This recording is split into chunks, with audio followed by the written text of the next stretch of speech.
All right, I think we've had plenty of time to get all your rules, calendars, and bills. House will come back to order. Mr. Clerk, let's ring the bell.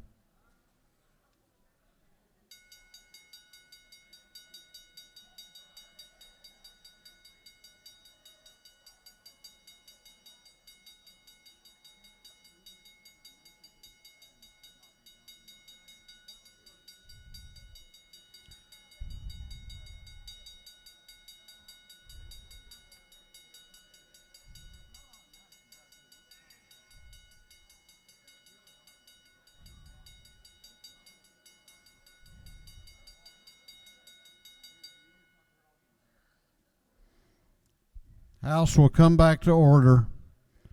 What purpose does Chairman Martin rise? To make a motion, State your motion. I move that Senate Bill 204 be recommitted to rules. Clerk will read the caption. Senate Bill 204 by Senator Tiptons of the 37th, Sims of the 12th, Miller of the 49th, and others, being entitled an act to amend Chapter 4, Title 20, the Official Code of Georgia, annotated relating to vocational, technical, and adult education. On the gentleman's motion that Senate Bill 204 be recommitted to rules, is there objection? Is there objection? Hearing none, it is on its way back to the Rules Committee. Clerk will read the caption to Senate Resolution 84. Senate Resolution 84 by Senator Harper the 7th, Kennedy the 18th, Ginna the 47th, Mullis the 53rd, and others. A resolution creating a joint study committee on airport infrastructure and improvements. This resolution has been referred to the Committee on Transportation. That committee recommends that this resolution be adopted by committee substitute. Chair recognizes the chair of the House Transportation Committee, Chairman Jaspers, to present the resolution. Thank you, Mr. Speaker and members. I bring for you a joint study committee on airport infrastructure and improvements. I think everyone in this room knows airports are important to the growth of our state and the continued growth of commerce. We need a comprehensive strategic plan to help develop infrastructure and remain a leader in this sector. You know, it's got 4 members of the Senate and 4 members of the House. And I want to point to you one interesting little way that this was determined. We need 2 people from industry that the Speaker is going to appoint, and 2 from LG. What we did in this is we said they would come from Tier 1 and Tier 4 and Tier 2 and Tier 3 counties for the different ones. So that'll make sure we're getting a broad look at the state of Georgia. I think it's very well thought out, and I look forward to your support. If there's any questions, Mr. Speaker, I'll be glad to answer them. You have a question if you care to yield. Yes, sir. He waves. No questions. Thank you. Look for your favorable consideration. Is there any objection to the previous question being ordered? The chair hears none. The previous question is ordered. Is there any objection to agreeing to the report of the committee, which was favorable to the adoption of the resolution? The chair hears none. The report of the committee is agreed to. Shall this resolution now be adopted? All those in favor of the adoption of the resolution will vote aye. Those opposed will vote no, and the clerk will unlock the machine.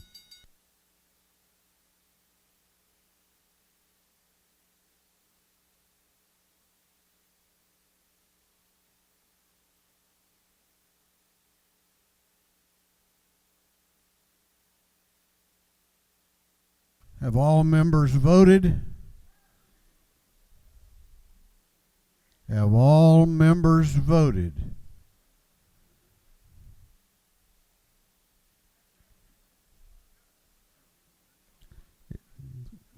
The clerk will lock the machines on the passage of Senate Resolution 84. The ayes are 156, the nays are A. This resolution, having received the requisite constitutional majority, is therefore adopted. Clerk will read the caption to Senate Bill 144. Senate Bill 144 by Senator Tippins, the 37th, Gucci, the 51st, Cowser, the 46th, and others, be entitled an act to amend Part 1 of Article 1 of Chapter 3, Title 8 of the Official Code of Georgia, annotated relating to general provisions for housing authorities so as to limit the ability of city housing authorities to operate outside municipal boundaries without authorization. This bill having referred to the Committee on Governmental Affairs, that committee recommends that this bill do pass by Rules Committee substitute. Chair recognizes Representative Earhart to present the bill.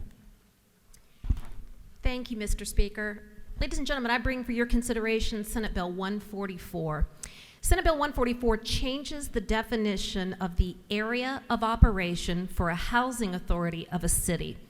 Currently in code, housing authority's area of operation includes the city limits of that municipality plus 10 miles beyond those city limits. What SB 144 does is remove that clause, 10 miles beyond the city limits, and requires housing authorities to get the approval of the governing body of the area in which they are looking to do the housing development or the housing project. I will note that any housing projects that are currently in operation within that 10-mile boundary outside the city limits can continue to operate. Essentially what we're saying is we want the areas outside those municipalities to have some say in the development that goes on. Mostly this includes or involves the unincorporated portions of our county.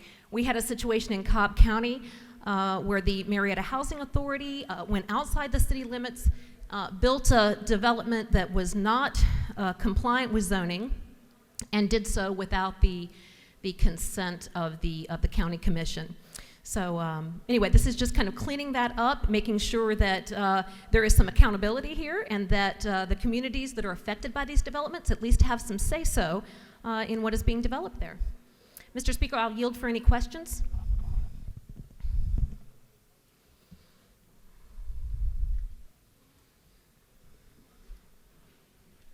You have some questions if you care to yield.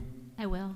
Chair recognizes Chairman Todd Jones in room 341 for a question.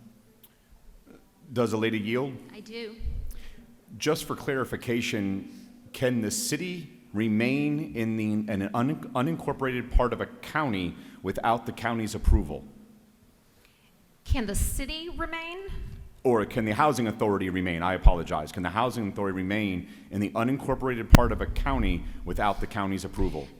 My understanding is that the housing authority exists within the city. In other words, within the city limits, the housing authority can pretty much do what they want, although it is the city governing body can determine whether or not they want that housing authority to abide by zoning or to abide by land use. So it could continue to exist, but if they want to build outside of the perimeter, outside the city limits, they would have to do so only with the approval of the governing body. Does that answer your question? Yeah, thank you. Do you further yield? Yes. Chair recognizes Representative Erica Thomas to your left for a question. Does the gentlelady yield? Yes. Can you define a housing project? Well, it would be a development under the administration of the housing authority. Typically, they are built and constructed in areas where there is a need indicated. In fact, if you look in SB 144, let me find, it says here, provided that a resolution shall have been adopted by the governing body or other such declaring that there is a need for the city housing authority to exercise its powers within the territorial boundaries of said other city. So there is typically sort of an assessment process that's gone through there, typically with the housing authority, to determine that there actually is a need that exists for that development. Thank you. Does the gentlelady further yield? Yes, Have you ever visited a housing project before? I have. Where? I've visited them in Cobb County. I've done, in fact, even as a young person in my youth group, we used to do all sorts of projects and visitations in housing projects near. So yes, I have had the opportunity to visit housing projects. Thank you. If there are no further questions, Mr. Speaker, I yield the well. Lady has yielded the well. Chair recognizes the House Minority Caucus Whip Representative Wilkerson to speak to the bill. Thank you, Mr. Speaker. I want to come to the well today in support of Senate Bill 144. This is about local control. We have had some issues in different areas where the Housing Authority did not believe they needed to comply with local zoning. And so our county commissioners were not able to participate in the process. So all this bill does is say that if a housing authority wants to go outside of their city boundaries, they have to get an intergovernmental agreement with that local unincorporated area. So it's a very good bill, and I'll be happy to answer any questions. I'm very familiar with the area because I know my district is next to Senator Tippin's district as well, and Representative Earhart, and it was quite surprising to see a 5-story building pop up without any input at all from the community. But if there are any questions, I'll take them. If not, I'll yield the well. You have a question if you care to yield. Yes, I will take that. Chair recognizes Representative Cannon to your left for a question. Thank you. Hi there, Mr. Whip. Do you yield? I do. The question is, it's been referenced local matters on this bill, and so why are we debating this for the entire state of Georgia if we've only discussed it for one county? That's an excellent point. So really, it sparked from the one county because I don't think every housing authority is doing this. It was back in the 40s, I want to say, when these bills came around. And back then, the one main city would be able to develop for the whole county. And as time went on, that one city, in this case, thought that they should still be developing for the whole county. So if they were to go into, say, Kennesaw, they would get an intergovernmental agreement. The problem is that they're coming into other parts of the county without actually working with those commissioners to do it. So it would apply to the whole state because it is not just a local legislation, but it would impact any city housing authority that wants to work in the county. They would have to work with those commissioners to make sure that they were building what they deemed the necessary housing to make sure that we do have the ability to have affordable housing spread throughout the county and not just in one area. And with that, Mr. Speaker, I'll yield the well. Gentleman has yielded the well. Is there any objection to the previous question being ordered? The chair hears none. The previous question is ordered. Is there any objection to adopting the substitute offered by the Committee on Rules? The chair hears none. The Rules Committee substitute is adopted. Is there any objection to agreeing to the report of the committee, which was favorable to the passage of the bill? The chair hears none. The report of the committee is agreed to. Shall this bill now pass? All those in favor of the passage of the bill will vote aye. Those opposed will vote no. And the clerk will unlock the machines.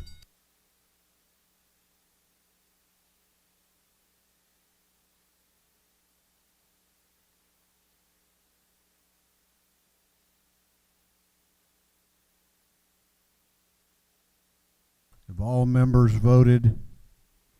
Have all members voted? If so, the clerk will lock the machines on the passage of Senate Bill 144. The ayes are 145, the nays are 23. This bill, having received the requisite constitutional majority, is therefore passed.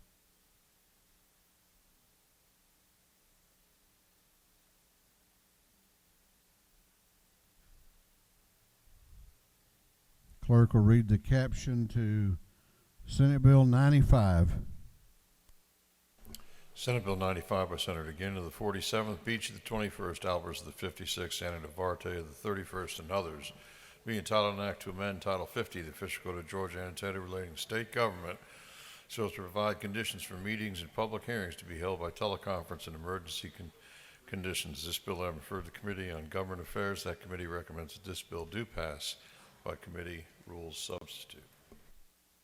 Chair recognizes Chairman Allen Powell to present the bill. Thank you, Mr. Speaker, and ladies and gentlemen of the House. I bring to you today Senate Bill 95, and this is a bill that I had borrowed from my good friend Senator Ginn to use as a rider for the COAM upgrade bill. Section 1 deals with his original language, which doesn't mean much because we've already passed it in a proper form by Chairman Lunston's bill. So at some point, Section 1 will disappear. That was on the teleconferencing. But the meat of this gets into Section 2. And we have downgraded it considerably, but we still left a lot of the criteria in there for controlling and to be sure that things are done right in the COAM industry. Section 2 deals with adding 2 additional individuals to the lottery board. The governor will add a new person who will have experience in the COAM industry. And also the board chairman of the COAM advisory board will be put on that board. Now that rotates off every year. Section 3 creates a working rule that non-cash redemptions, that if it's legal to purchase and it's legal to redeem for, and it can't be exchanged for any cash or currency or anything like that. And it also establishes the gift cards. Section 3 further says it puts a $50 cap on the Class A machines, on the gifts that are in those, or the prizes in those. Section 4 spells out specific information that the retail owners who get licensed that they'll have to provide to be sure they're on the straight up and up. And also for the masters, they also have to provide certain other basic information and certain financial information to ensure they're in compliance with the existing law. The COAM Section 4 also does one thing that's of major importance. It puts the COAM division of the Georgia Lottery, they'll be subject to the Georgia Administrative Procedures Act. Section 5 creates the 50-50 rule that's in effect.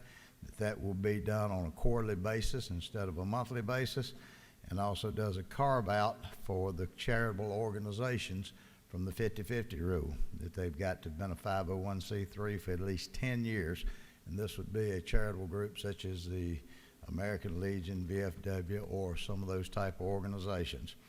And then last but not least, the master license holders.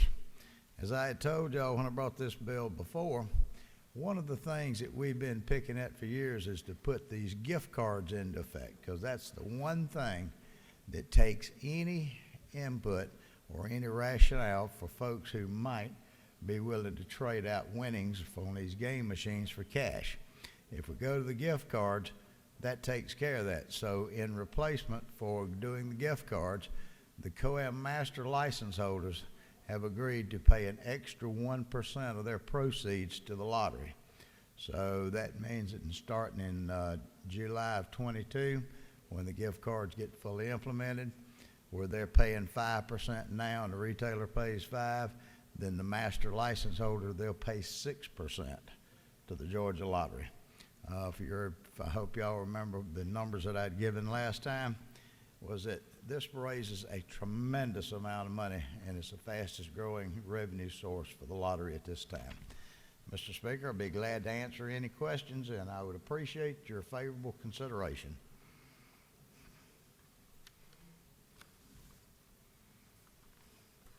Did you yield for questions? I will.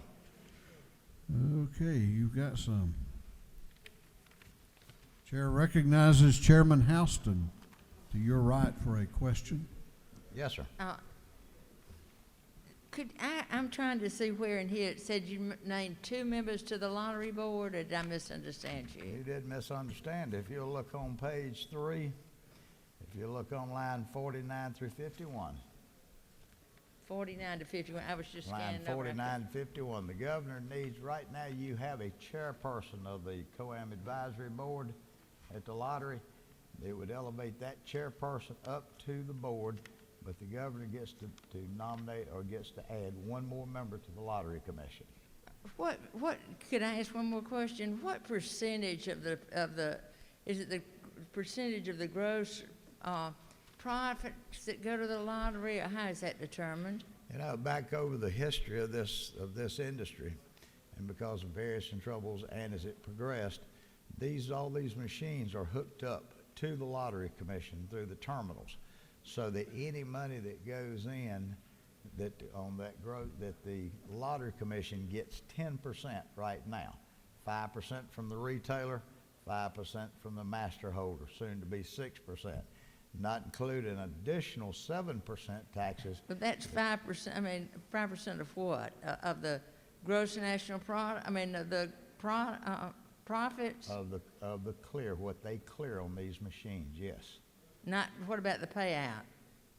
payouts is taken off, and then the So we get the profit. 10%. They get, the state lottery gets 10% right now of what's cleared. Thank you. You're welcome. You further yield? Yes, sir. Chair recognizes Representative Stacy Evans in the gallery to your left. Thank you, Mr. Speaker. Does the gentleman yield? Yes, ma'am. Mr. Chairman, isn't it true that I appreciate that you and others worked really hard to add the extra % to be paid to the Lottery for Education Fund? I hope you're grateful, and I appreciate your help. Will you further yield? I will. Isn't it also true that you and I agree that these gift cards should help us clean up the paying of cash in the industry? You're absolutely right. Even though these gift cards, it's predicted that they'll bring in more revenue because it will make it a more legitimate industry. But that is the number one issue. I'd said it last time, and I'll say it now again, that if a licensed game machine person, whether it's in the retail or otherwise, if they have the ability to do gift cards, they would absolutely be too stupid to breathe if they paid out cash, because the paying out of cash and being caught is a death knell to that business, and it subjects them to criminal prosecution and a lifetime ban from the lottery or anything else. Will you yield for one more? Yes, ma'am. Are you and I on the same page that if this gift card addition is as lucrative for the industry as we all think it will be, that we will be back here very soon asking for a higher percentage for the Lottery for Education Fund? You know, I can't answer that question. I know that a lot of the liberals in here, they want to pick the bones of anything they can. And, you know. For the kids. Thank you. Thank you. Do you further yield? Yes, sir. Maybe one or two more, but maybe one would be better. Yes, sir. Chair recognizes Chairman Oliver to your left for a question. Does the gentleman yield? Yes, ma'am. May I hope that you and I are on the same page about the lottery board's refusal to release reserves in a reasonable way? This bill doesn't direct the lottery board to release its 400% of reserves, does it? No, ma'am. Are you and I on the same page that the lottery board needs to release more of these reserves? You know, I have no idea if we're on the same page on very many things. But on this particular issue, don't you think that the lottery board's refusal to release money for the lottery, from the lottery to pay for Hope and pre-K is a bad decision?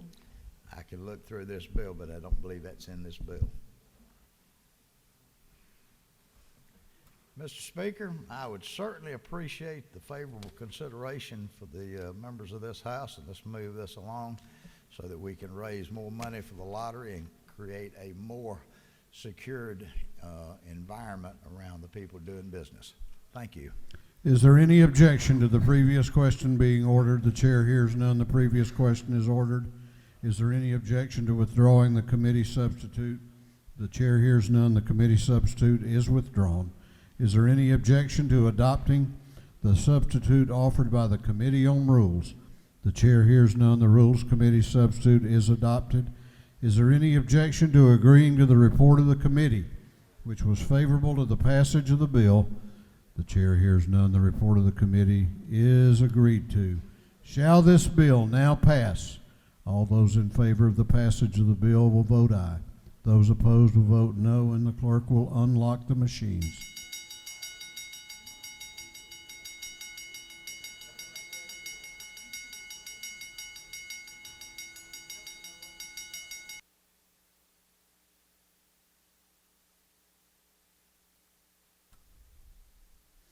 Have all members voted? Have all members voted?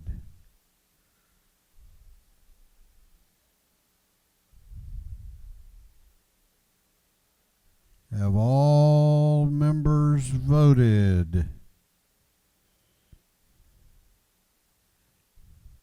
If so, the clerk will lock the machines. On the passage of Senate Bill 95, the ayes are 76, the nays are 89.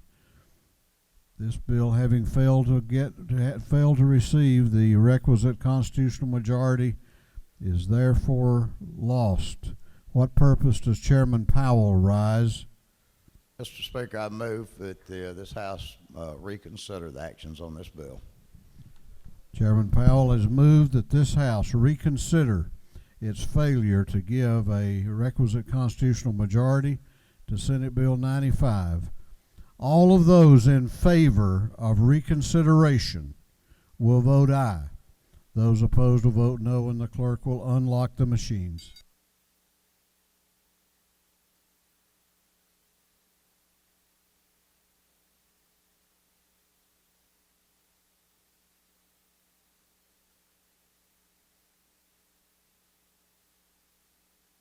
Have all members voted? Have all members voted? If so, the clerk will lock the machines. On the gentleman's motion that this House reconsider its action in failing to give a constitutional majority to Senate Bill 95, the ayes are 100, the nays are 62, and this House has reconsidered its action. That bill will now go back to the general calendar. Clerk will read the caption to Senate Bill 92.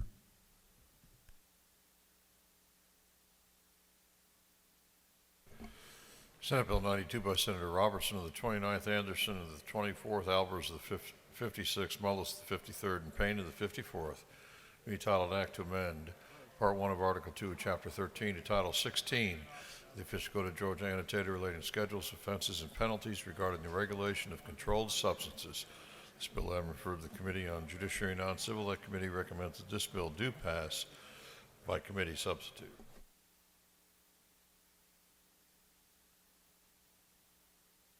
Chair recognizes Chairman Allen Powell to present the bill.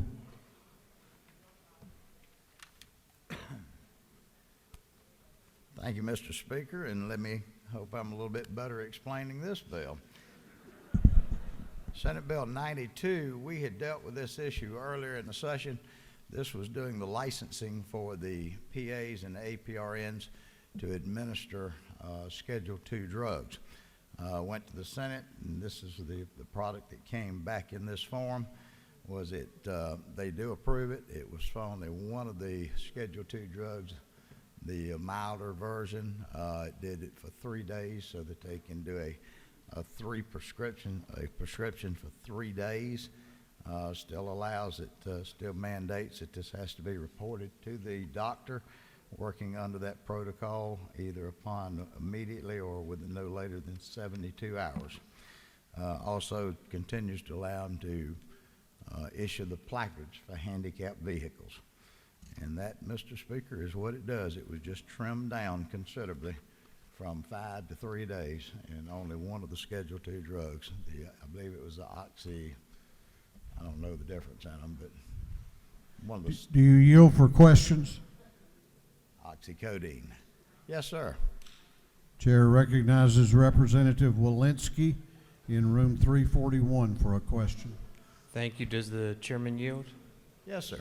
If I remember correctly, I could be wrong. The first bill, or is it not true the first bill allowed 5 pills, not 5 days? And is this reducing it to 3 pills or 3 days? This allowed, the first bill said 5 days, a prescription for 5 days, and this goes to 3 days. Thank you, Chairman.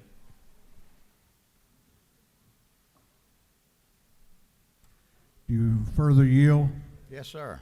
Chair recognizes Representative Reeves to your left for a question. Yes, sir. Does the gentleman yield? Yes, sir.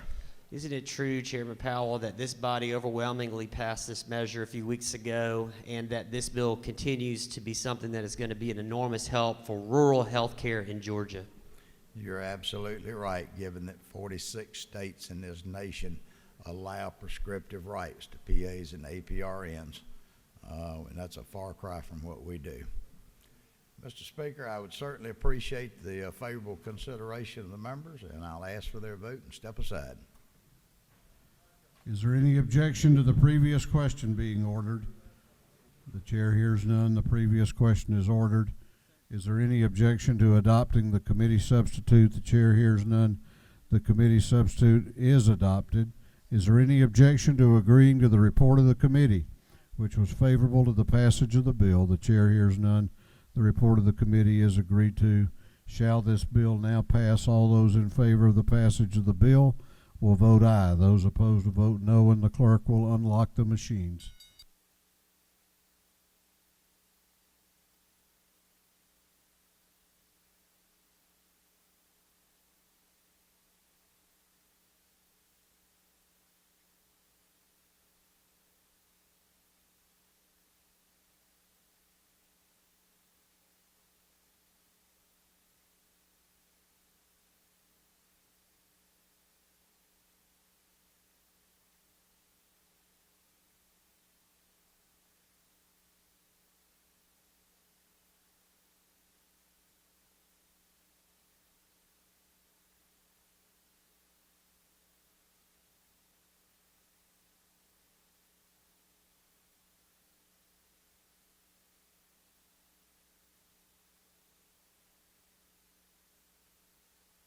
Have all members voted? Have all members voted? If so, the clerk will lock the machine on the passage of Senate Bill 92.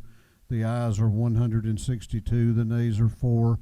This bill, having received the requisite constitutional majority, is therefore passed. Clerk will read the caption to Senate Bill 85.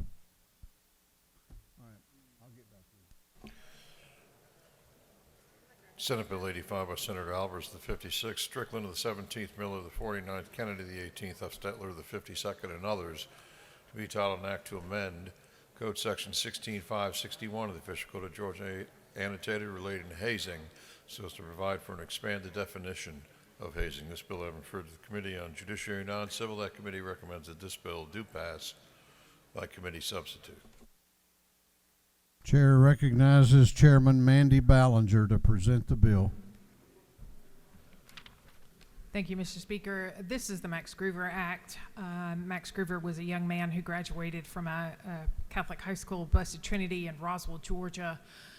He went to LSU, and it was during a hazing incident there involving alcohol at LSU that he lost his life. His parents have now gone on a bit of a crusade to strengthen our hazing laws across the state, beginning in Louisiana and also in their home state of Georgia. The first part of it just says that it's the Max Groover Act. The second part of this bill allows for the definitions, and the third part mandates that each school have policies that facilitate the reporting and disclosure of hazing, and also it allows for a public report of hazing to be on the website. And Mr. Speaker, I'll stand for any questions. You do not have any questions. Thank you, Mr. Speaker. I ask for your favorable consideration. Is there any objection to the previous question being ordered? The chair hears none. The previous question is ordered. Is there any objection to adopting the committee substitute? The chair hears none. The committee substitute is adopted. Is there any objection to agreeing to the report of the committee, which was favorable to the passage of the bill? The chair hears none. The report of the committee is agreed to. Shall this bill now pass? All those in favor of the passage of the bill will vote aye. Those opposed will vote no, and the clerk will unlock the machines.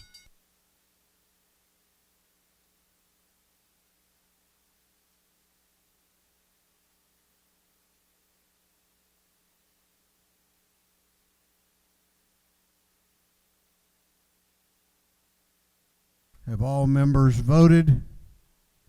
Have all members voted? If so, the clerk will lock the machine on the passage of Senate Bill 85. The ayes are 164, the nays are 0. This bill, having received the requisite constitutional majority, is therefore passed. Clerk will read the caption to Senate Bill 49.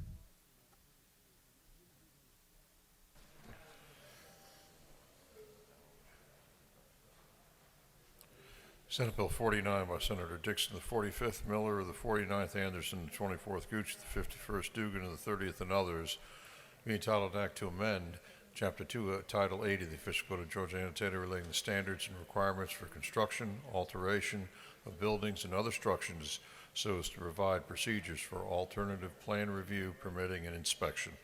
This bill having referred to the Committee on Agriculture and Consumer Affairs, that committee recommends that this bill do pass. Chair recognizes Representative Bonner to present the bill. Thank you, Mr. Speaker. This afternoon I rise to present Senate Bill 49. This is a continuation of the governor's agenda to help keep Georgia's economy working during this pandemic. Under current law, builders and contractors must wait for the county or municipality to determine whether or not they can provide services within the statutory time frame before a private professional provider can be used. Under Senate Bill 49, it will allow builders and contractors to use a private professional provider for plan review or inspection immediately upon acceptance of their application, regardless of whether the county or municipality ultimately determines that they could have performed the service. This bill will shorten the timeline of being able to use a private professional provider, thus increasing the efficiency in the building process across the state.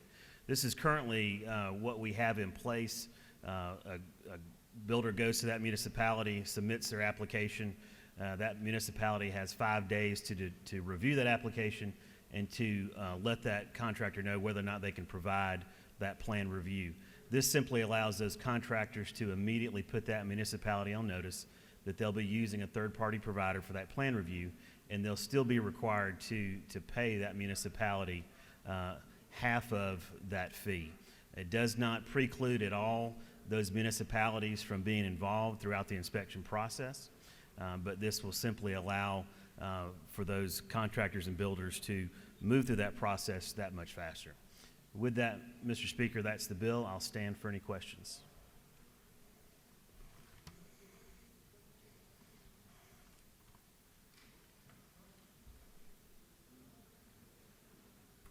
You have a question or two if you care to yield. I'll yield. Chair recognizes the Minority Caucus Whip, Representative Wilkerson, to your left for a question. Does the gentleman yield? I do. So just to clarify, under current law, you would have to go through the local municipality or government. In this case, you get to pick who inspects or who approves it. Is that correct? Well, you are, the municipalities under the law have the ability to pre-qualify companies and providers. So you cannot bring in anyone that is not approved by that municipality. Thank you for the question. Do you further yield? I'll yield for one more, Mr. Speaker. Chair recognizes Representative Dukes in room 341 for a question. Would the gentleman yield, please? I will. Michael, you said that the local building authorities will still be involved in the process. That is correct. I'm trying to, can you tell me what involvement would they have? You know, because typically we have the plan review, then we're going to have foundation inspections, and then rough-end inspections if it's residential, and then go through the whole litany of inspections. What, if this bill passes, what involvement would the locals have? So the local municipality will still have the ability to reject any of the inspectors that are involved. They'll have the ability to review any of these plans if they choose, and they can show up at the job site at any point in time if they choose to do so. Thank you. With that, Mr. Speaker, I'll yield the will and ask for your favorable consideration. The gentleman has yielded the will. Is there any objection to the previous question being ordered? The chair hears none. The previous question is ordered. Is there any objection to agreeing to the report of the committee which was favorable to the passage of the bill? The chair hears none. The report of the committee is agreed to. Shall this bill now pass? All those in favor of the passage of the bill will vote aye. Those opposed will vote no, and the clerk will unlock the machines.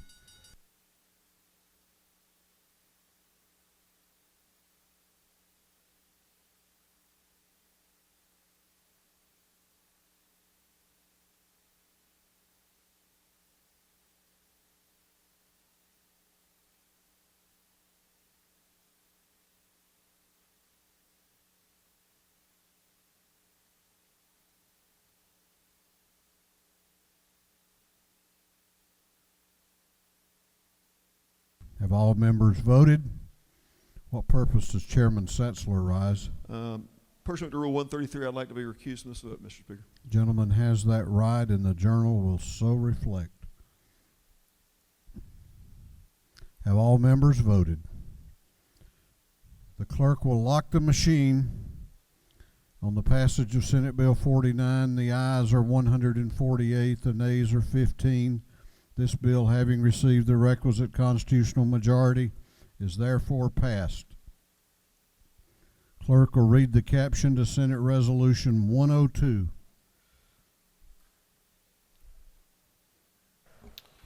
Senate Resolution 102 by Senator Gooch, the 51st speech of the 21st, Miller of the 49th, Ginn of the 47th, Jones of the 25th, and others. A resolution creating the Georgia Commission on E-Commerce and Freight Infrastructure Funding.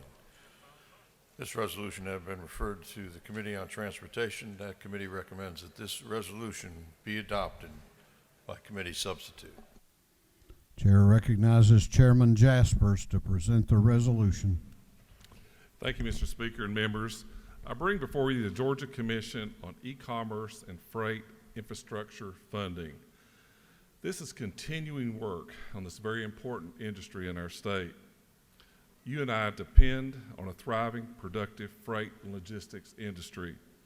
We created a great report in the last 2 years about what the needs are in freight and logistics. And if you don't have one, you contact my office. I'll be glad to share it with you. COVID has accelerated the growth of e-commerce, and we know we need to invest more in infrastructure. We need a professional study to determine the best course of action regarding funding and policy development.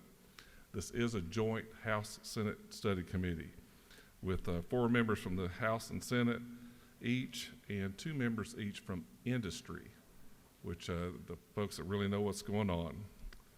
That's our bill, Mr. Speaker. I'll be glad to answer any questions. Do you yield for questions? Absolutely, yes, sir. Chair recognizes Representative Anulowicz to your left for a question. Thank you, Mr. Chair. Does the gentleman yield? Yes, ma'am. Is it not true that while we don't necessarily think of freight and logistics as something that might impact metropolitan areas as profoundly as our urban areas, like the district I represent in Cobb County, we have freight coming through every day on rail, on trucks, on I-75. Is it not true that the funding provided through this legislation would help commuters, residents, and businesses and make our roads safer and reduce truck traffic and the commensurate pollution throughout Georgia? Absolutely, ma'am. Well put by a member of the Transportation Committee.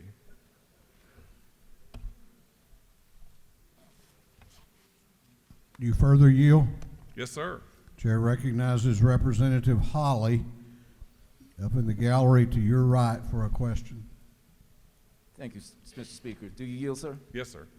Is it not true that, as we're seeing with the expansion of the Port of Savannah, that there's plenty of job opportunities and career directives being able to, for our state to be able to take advantage of, certainly through the work of this study and the findings that have been able to, that we've agreed on? Oh, absolutely. In the previous study we did really identified many of those needs, and now this will help determine ways to fund them and carry them through. Thank you, sir, and thank you for being such a quick study coming on to our committee. We appreciate you. Well, thank you very much. Appreciate that. Mr. Speaker, I would yield the will and ask for your favorable consideration.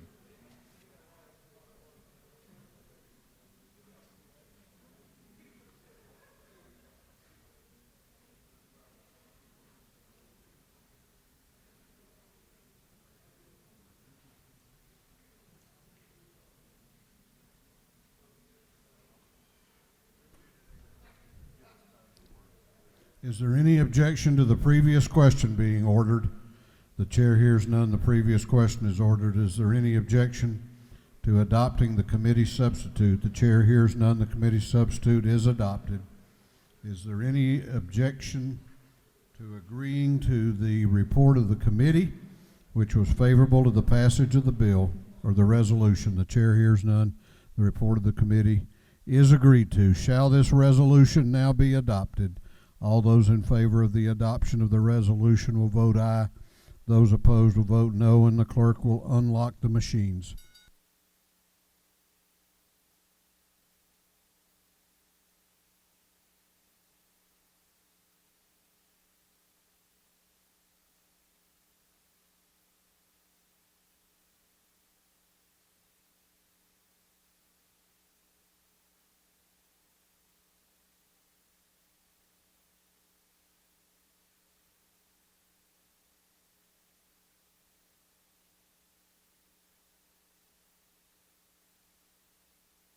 all members voted? Have all members voted?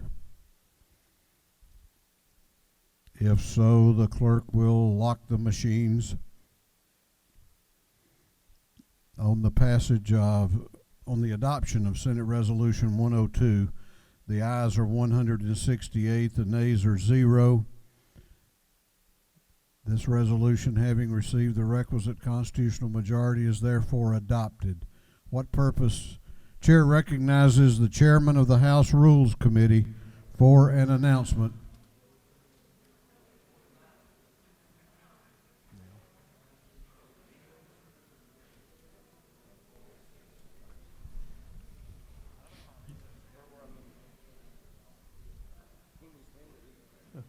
Yes, sir. We'll probably have a Rules Committee meeting about 5 o'clock. Okay. Or do you want it sooner? You're the chairman. How about 5 I just o'clock? work here. I got one scheduled for 11 tomorrow. I'm sorry? I have one scheduled for 11 tomorrow.